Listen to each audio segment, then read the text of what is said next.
Couper la corne du rhinocéros pour lui sauver la vie. La routine dans cette immense ferme sud-africaine, le plus grand élevage de rhinocéros au monde. En moins de 15 minutes, l'équipe de Michel Otto tranquillise l'animal, le décorne à la scie sauteuse et le remet sur pattes. Les animaux risquent ainsi moins de se faire mal quand ils s'affrontent et surtout ils attirent moins les braconniers. Mais comme la corne repousse, l'opération doit être souvent renouvelée.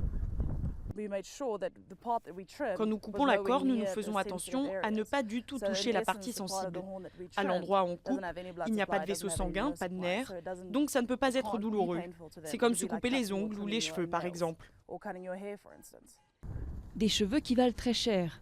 Comme les ongles des humains, la corne de rhinocéros n'est composée que de kératine, mais elle est très prisée en Asie où on lui prête des vertus médicinales.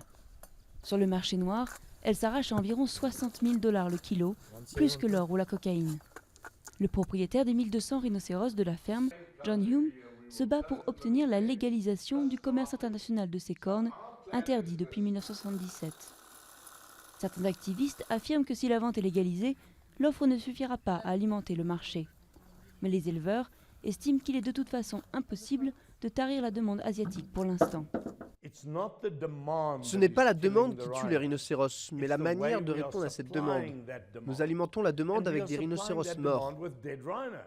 Pour ouvrir son ranch en 2008, John Hume a vendu ses hôtels.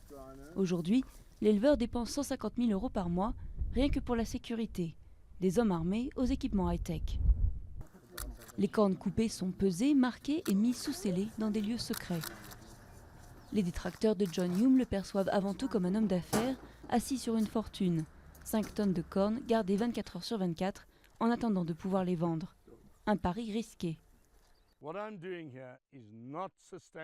Ce que je fais ici n'a rien de rentable pour moi. Les coûts sont trop élevés. Il n'y a qu'une façon pour moi de financer ces coûts, c'est de vendre mes cornes de rhinocéros et utiliser cet argent pour les protéger.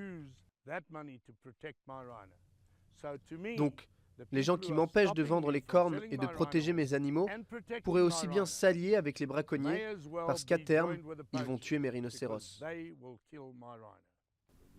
Près de 1200 rhinocéros ont été braconnés en Afrique du Sud l'an dernier.